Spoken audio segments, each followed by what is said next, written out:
Kur'an'da kosmos boyunca emne айтылган. Kosmos boyunca bir нерсе сүйлөсөк эле, космосто эмне кыласың, ислам деле окуу, Кур'ан деле окуу, башкасын эмне кыласың дегендер аябай көп болууда. Атайын силер үчүн китепканага келип, жаңы чыккан Кур'андын маанилеринин кыргызча котормосун окуп, талдап көрөбүз.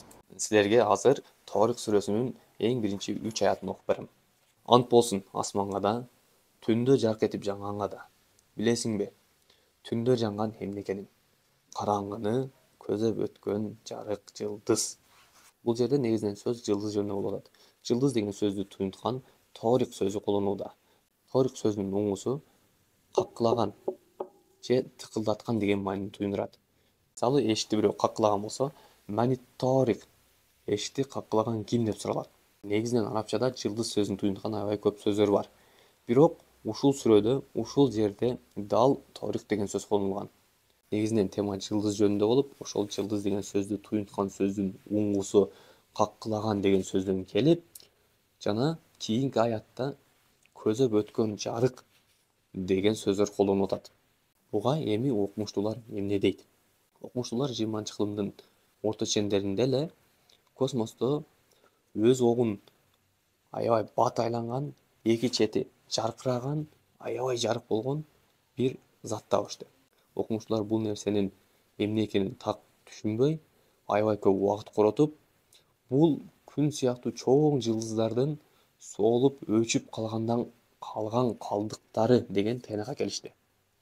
Айтор бул жылдыз экен деген тыйнакка келишип, анын атын каккылаган деп коюшту. Башкача айтканда, пульсар. Пульсар жөнүндө интернетте толкон топой маалыматтар бар, өзүңөр кирип карап көрсөңөр болот. Ал эми ушул пульсарлардын үнүн угуп көргүлө.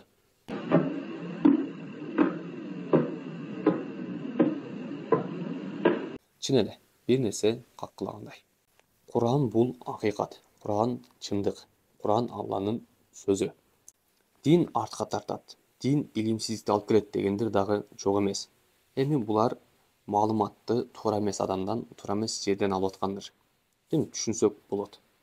Кур'ан деле окуу, ислам деле окуу деген дагы туура эмес түшүнүк. Анткени Алланын элчиси дагы, ислам дагы ар дайым илим алууга, билим алууга, өсүүгө, өнүгүүгө үндөйт. Ушул видеону көрүп, Алла Тааланын кудуретине дагы бир ынанып, ыйманыңарды дагы да бекемдедиңер деп ишенем. Илимди, маалыматты туура так алып, туура так жеткирели. Орозоңор кабыл болсун.